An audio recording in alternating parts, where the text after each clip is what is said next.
Hello friends, welcome back to our channel. Friends, మనకు TTD నుంచి any degree క్వాలిఫికేషన్తో apply చేసుకునే విధంగా కొత్త నోటిఫికేషన్ రావడం జరిగింది.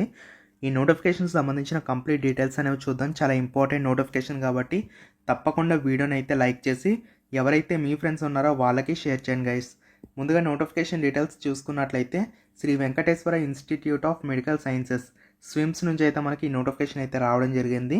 మన ఏపీ వాళ్ళందరికీ కూడా ఎలిజిబిలిటీ ఉంటుంది. మేల్ అండ్ ఫీమేల్ క్యాండిడేట్స్ ఇద్దరు కూడా అప్లై చేసుకునే ఛాన్స్ ఉంటుంది కాబట్టి తప్పకుండా మన ఏపీ వాళ్ళు ఎవరైతే వీడియోని వాచ్ చేస్తున్నారో లైక్స్ అనేవి చేయండి.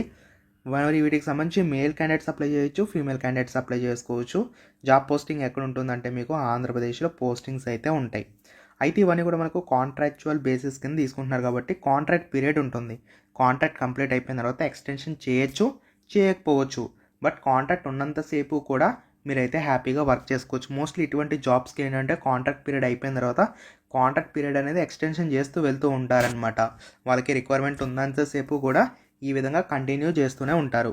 మరి ఇందులో చూసుకుంటే డిఫరెంట్ జాబ్స్ అనేవి ఉన్నాయి. మీకున్న క్వాలిఫికేషన్ ఎలిజిబిలిటీ ఆధారంగా చేసుకొని మీరు వేటికైనా కూడా అప్లై చేసుకోవచ్చు. ఇందులో మనం చూసుకున్నట్లయితే మెడికల్ ఆఫీసర్ జాబ్స్ అయితే ఉన్నాయి. 60,000 రూపీస్ శాలరీ పే చేయడం జరుగుతుంది. అరౌండ్ 4 వేకెన్సీస్ అయితే ఉన్నాయి. జనరల్ వేకెన్సీస్ కూడా ఉన్నాయి. ఎంబీబీఎస్ చేసిన వాళ్ళు అయితే అప్లై చేయొచ్చు. స్టాఫ్ నర్స్ జాబ్స్ అయితే ఉన్నాయి. జనరల్ వేకెన్సీస్తో పాటు మిగతా వేకెన్సీస్ కూడా ఉన్నాయి. ఏ కేటగిరీ వాళ్ళైనా అప్లై చేయొచ్చు. 38,700 రూపీస్ శాలరీ ఉంటుంది. దీనికి బీఎస్సీ నర్సింగ్ చేసిన వాళ్ళు అయితే అప్లై చేయాలి. ఓకేనా? సో ఈ విధంగా క్వాలిఫికేషన్ ఉంటే మీరు అప్లై చేసుకోవచ్చు. ఇంకా చాలా క్వాలిఫికేషన్స్తో చాలా జాబ్స్ అయితే ఉన్నాయి. ఏఎన్ఎం జాబ్స్ అయితే ఉన్నాయి. 10th క్లాస్ క్వాలిఫికేషన్ మీకు ఖచ్చితంగా ఉండాలి. దాంతోపాటు ఏఎన్ఎం కోర్స్ అయితే మీరు చేసి ఉండాలి ఖచ్చితంగా. అప్పుడు మాత్రం అప్లై చేసుకోవచ్చు. 4 వేకెన్సీస్ ఉన్నాయి. 29,900 రూపీస్ శాలరీ అయితే మీకు పే చేయడం జరుగుతుంది. తర్వాత చూడండి, మెమోగ్రఫీ టెక్నీషియన్ సంబంధించి బీఎస్సీ డిగ్రీ చేసిన వాళ్ళు అయితే అప్లై చేయొచ్చు. With diploma in medical imaging technology లేదా పీజీ డిప్లొమా ఇన్ రేడియోగ్రఫీ చేసిన వాళ్ళు అయితే అప్లై చేయొచ్చు అని చెప్పేసి మెన్షన్ అయితే చేస్తున్నారు. లేదంటే ఇంటర్మీడియట్ సైన్స్ స్ట్రీమ్ ఎవరైతే చేస్తారో వాళ్ళు అయితే అప్లై చేసే ఛాన్స్ అయితే ఉంటుందని చెప్పి కూడా మెన్షన్ చేస్తున్నారు. తర్వాత cardiovascular technician grade 2 37,600 rupees salary ఉంటుంది మీకు. బీఎస్సీ చేసిన వాళ్ళు అయితే ఎలిజిబిలిటీ ఉంది. బీఎస్సీ చేసిన వాళ్ళు ఎవరైతే ఉన్నారో దాంతోపాటు మీకు ఇక్కడ PG diploma in 2 years course అయితే ఉంటుంది మీకు కార్డియోవాస్కులర్ టెక్నాలజీకి సంబంధించి. ఆ కోర్స్ చేసిన వాళ్ళు అయితే అప్లై చేసే ఎలిజిబిలిటీ ఉంటుంది. డేటా ఎంట్రీ ఆపరేటర్ జాబ్స్ అయితే ఉన్నాయి. దీనికి నార్మల్ డిగ్రీ ఉంటే చాలు. ఎనీ డిగ్రీ క్వాలిఫికేషన్తో మీరు హ్యాపీగా అప్లై చేసుకోవచ్చు. కంప్యూటర్ అప్లికేషన్స్ పైన బేసిక్ నాలెడ్జ్ అయితే ఉండాలి. సర్టిఫికేట్ ఏమీ అడగట్లేదు. జస్ట్ మీకు స్కిల్స్ ఉంటే చాలు. సిస్టమ్ని షట్ డౌన్ చేయడం, ఓపెన్ చేయడం, అలాగే టైపింగ్ స్కిల్స్ అయితే మీకు ఇక్కడ ఉండాలి అని చెప్పి చెప్తున్నారు. 28,200 రూపీస్ శాలరీ ఉంటుందండి. మంచి వేకెన్సీస్ అయితే ఉన్నాయి. ఎవరికైతే ఎలిజిబిలిటీ ఉందో వాళ్ళు అప్లై చేసుకోండి. మీకు ఎటువంటి ఎక్స్పీరియన్స్ కూడా అవసరం లేదు.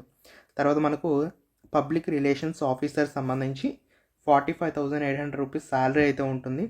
దీనికి డిగ్రీ క్వాలిఫికేషన్ మీకు ఖచ్చితంగా ఉండాలి. అప్పుడైతే అప్లై చేసుకునే ఛాన్స్ అయితే ఉంటుంది. దాంతోపాటు పోస్ట్ గ్రాడ్యుయేషన్ కంప్లీట్ చేసిన వాళ్ళు, post graduate diploma in public relations వాళ్ళైతే అప్లై చేసే ఎలిజిబిలిటీ ఉంటుంది. ఇంకా చాలా జాబ్స్ అయితే ఉన్నాయి. మీకున్న క్వాలిఫికేషన్ ఆధారంగా చేసుకుని అప్లై చేసుకోండి. 10th పాటు ఐటీఐ చేసిన వాళ్ళు అయితే అప్లై చేసుకోవచ్చు. ఎలక్ట్రీషియన్ జాబ్స్కి. డ్రైవర్ జాబ్స్ ఉన్నాయి. 10th క్వాలిఫికేషన్తో పాటు మీకు డ్రైవింగ్ వచ్చినట్లయితే ఈ జాబ్స్కి, డ్రైవర్ జాబ్స్కి అయితే అప్లై చేసుకోండి. ఓకేనా? ఏజ్ చూసుకుంటే 18 to 42 ఇచ్చారు. ఎస్సీ ఎస్టీ వాళ్ళకి 5 years, బీసీ వాళ్ళకి 5, ఈడబ్ల్యూఎస్ వాళ్ళకి 5 years మీకు రిలాక్సేషన్స్ అయితే ఉంటాయి. ఓకేనా? ఓన్లీ హిందువులు మాత్రమే అప్లై చేసుకోరండి, గమనించాలి. హిందువులు మాత్రమే అప్లై చేసుకోవాలి. ఓకేనా? సో దీనికి సంబంధించి అఫీషియల్ వెబ్సైట్ కూడా మీకు ఇవ్వడం జరిగింది. Candidates attending walk in interview. So walk in interview after stipulated reporting time, అంటే రిపోర్టింగ్ టైంకి తర్వాత ఎవరైతే వెళ్తారో వాళ్ళకైతే మేము లోపలికి అలౌ చేయము అని చెప్పి వీళ్ళైతే చెప్తున్నారు. మీకు డైరెక్ట్గా వాక్ ఇన్ ఇంటర్వ్యూ అయితే ఉంటుంది. ఎగ్జామ్ లాంటివి ఏమీ ఉండవు. డైరెక్ట్ మీకు వాక్ ఇన్ ఇంటర్వ్యూ అయితే ఉంటుందని చెప్తున్నారనమాట. సో ఖచ్చితంగా వాక్ ఇన్ ఇంటర్వ్యూకి అయితే మీరు అటెండ్ కావాల్సి అయితే ఉంటుంది. కాబట్టి మిస్ అవ్వకుండా తప్పకుండా మీరు అప్లికేషన్ ఫామ్ ఏదైతే ఉంటుందో దాన్ని డౌన్లోడ్ చేసుకొని ఫిల్అప్ చేసుకొని పట్టుకెళ్ళండి. అఫీషియల్ వెబ్సైట్లోనే మీకు అప్లై ఫామ్ అయితే ఉంటుందో ఒకసారి డౌన్లోడ్ చేసుకొని ప్రింట్అవుట్ తీసుకొని సో ఇచ్చిన అడ్రస్కి మీరు వాక్ ఇన్ ఇంటర్వ్యూకి అయితే అటెండ్ కావాల్సి అయితే ఉంటుంది, గమనించాలి. ఈ విధంగా మీకు దీనికి సంబంధించి సెలక్షన్ అయితే ఉంటుంది. అప్లై ఫామ్తో పాటు మీరు పెట్టాల్సిన లిస్ట్ ఆఫ్ డాక్యుమెంట్స్ ఏంటో కూడా క్లియర్గా ఇచ్చారనమాట. అప్లై ఫామ్తో పాటు ఐడి ప్రూఫ్ కింద ఆధార్ కార్డ్ పెట్టాలి. ఎస్ఎస్సి మెమో పెట్టాలి, qualification certificates and other caste ఇలాంటివి ఉంటాయి కదా, అవన్నీ కూడా పెట్టాల్సి ఉంటుందని చెప్తున్నారు. సో వీటికి సంబంధించి మీకు ఇంటర్వ్యూస్ అనేవి ఎప్పుడు ఉంటాయంటే డేటా ఎంట్రీ ఆపరేటర్ జాబ్స్కి February 20 అయితే ఉంటాయి. స్టాఫ్ నర్సు ఎన్ఎం జాబ్స్కేమో 21, 22, రిమైనింగ్ జాబ్స్కి 23 ఉంటాయి. మెడికల్ ఆఫీసర్ మెడికో జాబ్స్కి సంబంధించి 19 ఉంటాయి. సో 8 o'clock వరకు మీరు రీచ్ అయ్యే విధంగా చూసుకోండి. ఆ పైన వెళ్ళే వాళ్ళకి రిజెక్షన్ ఉంటుంది, లోపలికి అలౌ చేయరు. లింక్స్ డిస్క్రిప్షన్లో ఉంటాయి, చెక్ చేసుకొని అప్లై చేసుకోండి.